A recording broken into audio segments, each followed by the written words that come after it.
मुंजा movie की शुरुआत होती है 1952 से, जहां पर हम एक गांव के अंदर फेस्टिवल होते हुए देखते हैं। उस फेस्टिवल के अंदर हम दो भाई बहनों को देखते हैं, जिसमें भाई का नाम गोटियां होता है। जहां पर गोटियां बहुत ही ज्यादा गुस्से में था, क्योंकि उसको अपने से 7 साल बड़ी लड़की मुन्नी से लगीन करना था, यानी कि शादी करनी थी। लेकिन ऑब्वियस इस चीज के लिए उसका परिवार वाले या फिर कोई भी राजी नहीं होता, जिसके चलते वह अपनी बहन को टोकवाड़ी में लेकर जाता है, वो भी एक बीच के किनारे से, ताकि वह वहां पर पीपल के पेड़ के नीचे एक रिचुअल कर सकेगा, जिससे कि उसको मुन्नी मिल जाएगी। अब रिचुअल करते टाइम एक शॉकिंग ट्विस्ट आता है कि गोटियां अपनी ही सगी बहन की बलि देने लगता है, क्योंकि उसको इस रिचुअल के दौरान एक नर बलि देनी थी। उसकी बहन उसको मजाक में अभी भी कहती है कि वह न नारी है, लेकिन फिर भी वो नहीं सुनता और बलि देने ही वाला होता है। कि गोटियां की बहन उसको धक्का देकर दूर करती है और भागने की कोई कोशिश करती है, लेकिन अब पीछा करते समय गोटियां गिर पड़ता है, जिससे कि उसके सर पर गहरी चोट आती है। अब जब तक गोटियां की बहन अपने घर वालों को वहां पर बुलाकर लाती है, तब तक काफी देर हो गई थी और गोटियां वहीं पर खत्म हो जाता है। घर वाले बहुत ही दुखी थे और ये लोग ब्राह्मण होते हैं। खैर, अब एक खास चीज से गोटियां की मौत हुई थी, उसके मुन्नन के 10 दिन के अंदर अंदर तो कहीं उसकी आत्मा ना भटके, इसके लिए उसकी अस्थियों को उसी पीपल के पेड़ के सामने गाड़ दिया जाता है। पेड़ पे धागा भी बांध दिया जाता है, जिसके चलते उसकी आत्मा यहां पर ना भटके और आत्मा आए भी तो इसी पीपल के पेड़ और टोकवाड़ी तक ही सीमित रहे, जिसके बाद से ही टोकवाड़ी श्रापित हो जाती है और वहां पर भयानक कर्स आ गया था। अब सीन पुणे के अंदर हम पम्मी को देखते हैं, उसके बेटे बिट्टू को और उसकी दादी को, यानी कि अज्जी को। अब पम्मी यहां पर ब्यूटी पार्लर चलाती है और बिट्टू उसकी मदद करता है। वो स्टाइलिंग का एडवांस काम सीखने के लिए फॉरेन जाना चाहता है, क्योंकि उसकी अप्लाई की हुई लोकेशन सेलेक्ट हो गई थी।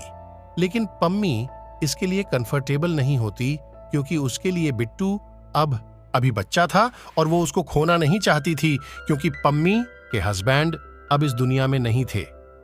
खैर, बिट्टू अब अपनी बचपन की दोस्त बेला से प्यार करता है और उसका बॉयफ्रेंड कूबा नाम का फॉरेनर है, और बिट्टू भी अपनी फीलिंगलेस बेला और उसकी दोस्ती बचपन से बहुत ही ज्यादा पक्की है।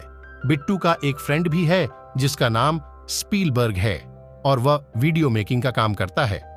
खैर, हम नोटिस करते हैं कि बिट्टू को टोकवाड़े किसी की आवाज बार बार आती रहती है, विजन्स आते रहते हैं। वो परेशान सा रहता है, लेकिन इसका रीजन उसको नहीं पता। एनीवेज, अब बेला एक जुबा क्लासेस ओपन करती है जिसका नाम कबेला होता है, जिसमें बिट्टू और स्पीलबर्ग उसकी हेल्प करते हैं, जिसके चलते कबा बेला को प्रपोज कर देता है और बिट्टू इसे काफी दुखी था। तभी बिट्टू की अज्जी को पता चलता है कि उनके छोटे बेटे बालू की बेटी, यानी कि बिट्टू की बहन रुकू की सगाई फिक्स हुई है, जिसके चलते उनको उनके गांव जाना होगा, जहां पे टोकवाड़ी भी है और अज्जी के छोटे बेटे का पापड़ और अचार का बिजनेस है।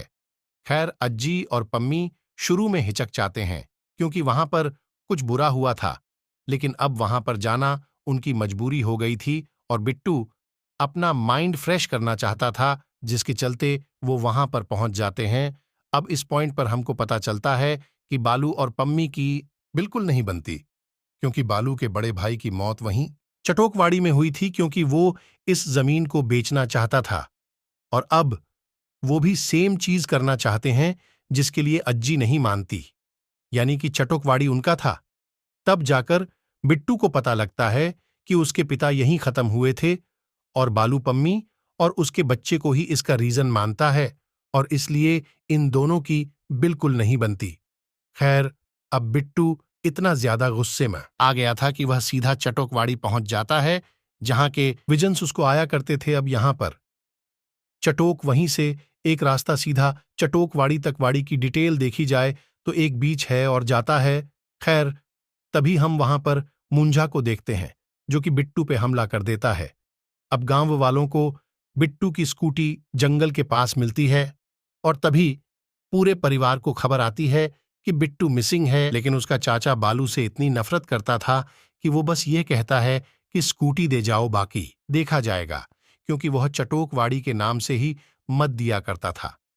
अब टोकवाड़े सभी डर रहे थे, लेकिन तभी अज्जी मैटर अपने हाथों में लेती है, क्योंकि वहां पर बहुत ही बड़ा ट्विस्ट रिवील होता है कि बिट्टू की अज्जी असल में कोई और नहीं है, बल्कि वो गोटियां यानी कि मुंज या कि वही बहन है जिसकी वो बचपन में बलि देना चाहता था। और अज्जी के पास एक छड़ी है होती है जिसको लेकर वो सीधा चटोकवाड़ी पहुंच जाती है। अब या तो ये छड़ी उनके बाबा की है जिससे कि गोटियां डरता था, तो उसका डर मुंजा में भी है, या फिर यह कोई स्पेशल छड़ी है जो कि मुंजिन यानी कि ब्रह्म राक्षस को डराने दर्द देने में काम आती है, क्योंकि जैसे ही अज्जी इस छड़ी का इस्तेमाल करती है, मुंजित को पीपल के पेड़ की जगह से ढीला कर देता है, और इस छड़ी के निशान भी उस पेड़ के ऊपर बन गए थे।